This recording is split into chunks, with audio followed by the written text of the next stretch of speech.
CJP আন্দোলনকারীর বাবাকে পিটিয়ে খুনের ঘটনায় এবার তার বাড়িতে পৌঁছলেন অম্বিকেশ মহাপাত্র সহ আক্রান্ত আমরার প্রতিনিধি দল। বাঁকুড়ার ইন্দাসের করিসুন্ডা গ্রামে তারা পৌঁছন। শনিবার ইন্দাসের করিসুন্ডায় হাফিজদের বাড়িতে পৌঁছন অম্বিকেশ মহাপাত্ররা। সিজেপির আন্দোলনে যোগ দেওয়া যুবক ও তার বাবাকে মারধর করা হয় বলে অভিযোগ। 13ই আগস্ট বাঁকুড়ার ইন্দাসের বাড়িতে ঢুকে হামলার অভিযোগ বিজেপির বিরুদ্ধে। 15ই আগস্ট বর্ধমান মেডিকেলে মৃত্যু হয় যুবকের বাবার। বহরমপুরে তৃণমূল নেতার বাড়িতে উদ্ধার হয়েছে অস্ত্র ভান্ডার। বিপুল পরিমাণে অস্ত্রের সম্ভারের হদিশ পাওয়া গেল। সেই ছবি আপনাদের সামনে আমরা রেখেছি, যেখানে যুব তৃণমূল নেতার বাড়িতে 5টি পিস্তল, 2টি পাইপগান, 185 রাউন্ড গুলি উদ্ধার হয়েছে। আগে গ্রেফতার করা হয় যুব তৃণমূলের প্রাক্তন সভাপতি পাপাই ঘোষকে। ধৃতকে জিজ্ঞাসাবাদ করেই আগ্নেয়াস্ত্রের খোঁজ মেলে বলে দাবি করেছে পুলিশ। দুষ্কৃতী তাণ্ডবে আলিপুর থানার পুলিশকে দেখা গিয়েছিল মাথা ফাইল দিয়ে বাঁচাতে, আর ঠিক সেরকম না হলেও থানায় রাজনৈতিক দলের কর্মীদের হামলার ঘটনা ঘটল আরও একবার শহর কলকাতার বুকে, এবার উত্তর কলকাতার এন্টালি থানায়। যখন 14ই আগস্ট রাতে এই থানার ভেতরে পুলিশ কর্মীরা ডিউটি করছেন, ঠিক সেই সময় বিজেপির স্থানীয় নেতাদের নেতৃত্বে একদল লোক তারা থানায় চলে আসে এবং এই ঠিক এন্টালি থানা, সেই এন্টালি থানার যে গেট, সেই গেট চেন তালা দিয়ে আটকে দেওয়া হয়।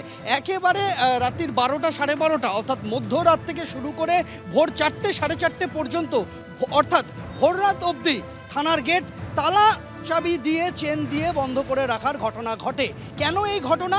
তার কারণ পার্শ্ববর্তী এই একই এন্টালি থানার থেকে কিছুটা দূরে সেখানে একটি মাঠে দুর্গাপুজো হবে। সেই দুর্গাপুজোর দখল বিজেপির কোন গোষ্ঠীর হাতে থাকবে, কোন গোষ্ঠী খুঁটি পূজা করে দুর্গাপুজো করবে, তা নিয়েই মূল অশান্তি। আর সেই অশান্তির জেরে একদিকে যেরকম পার্কের গেটে পড়ে গেল তালা, কর্পোরেশনের পার্ক কেউ ব্যবহার করতে পারছেন না, আর ঠিক তখনই সেই ঘটনার রেশ আছড়ে পড়লো এন্টালি থানায়। কাদের নেতৃত্বে এই ঘটনা ঘটলো? থানার উল্টো দিকেই ভোটের আগে বিজেপির তরফে যে পোস্টার দেওয়া হয়েছিল প্রচারের জন্য, তাতেই দেখা যাচ্ছে সুদীপ কুমার রামের নাম, যার পরিচয় দেওয়া আছে জেনারেল সেক্রেটারি বিজেপি উত্তর কলকাতা জেলা। এই সুদীপ রাম, তাকে দেখা যায় সেখানে চেন তালা দিয়ে চাবি দিয়ে থানার গেট তিনি আটকে দিচ্ছেন। আর তার সম্পর্কে দাদা, তিনিও ছিলেন সেই রাতের ঘটনাতে, তিনিও ওই মুহূর্তে থানার বাইরে ছিলেন। দিলীপ কুমার রাম, তার আরেকটি পরিচয় হচ্ছে তিনি পশ্চিমবঙ্গ বিজেপির স্বাস্থ্য পরিষেবা সেলের কনভেনার এবং পেশায় আইনজীবী, সরকারি আইনজীবী, সরকারি প্যানেলভুক্ত আইনজীবী শিয়ালদা আদালতে। তাদের উপস্থিতিতে এই ঘটনা ঘটে বলে অভিযোগ, এবং যে ভিডিও ফুটেজ ভাইরাল হয়েছে তাতে দেখা যাচ্ছে তারা উত্তপ্ত এবং কটু কথা বলছেন থানার বাইরে দাঁড়িয়ে পুলিশকে লক্ষ্য করে, এবং থানার গেটে তালা ঝুলিয়ে দিচ্ছেন সুদীপ কুমার রাম, এবং তার দাবি তিনি তালা ঝুলিয়েছেন এবং তিনি তালা খুলেছেন, তিনি তালা ঝুলিয়ে বেশ করেছেন, এমন বক্তব্যই উঠে এলো সুদীপ কুমার রামের কাছ থেকে। আর এ ঘটনা সামনে আসার পর অস্বস্তিতে কলকাতা পুলিশ, একটি লিখিত অভিযোগ দায়ের হয়েছে। সেই অভিযোগের ভিত্তিতে তদন্ত শুরু হয়েছে, এমনটাই পুলিশ সূত্রে খবর।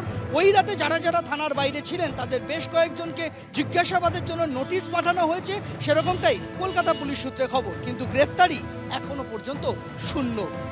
সন্দীপ পালের সঙ্গে সন্দীপ সরকার, ABP Ananda, Kolkata.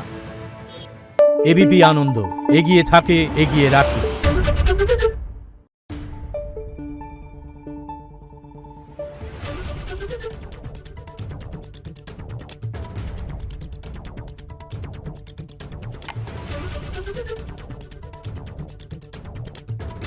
Thank you.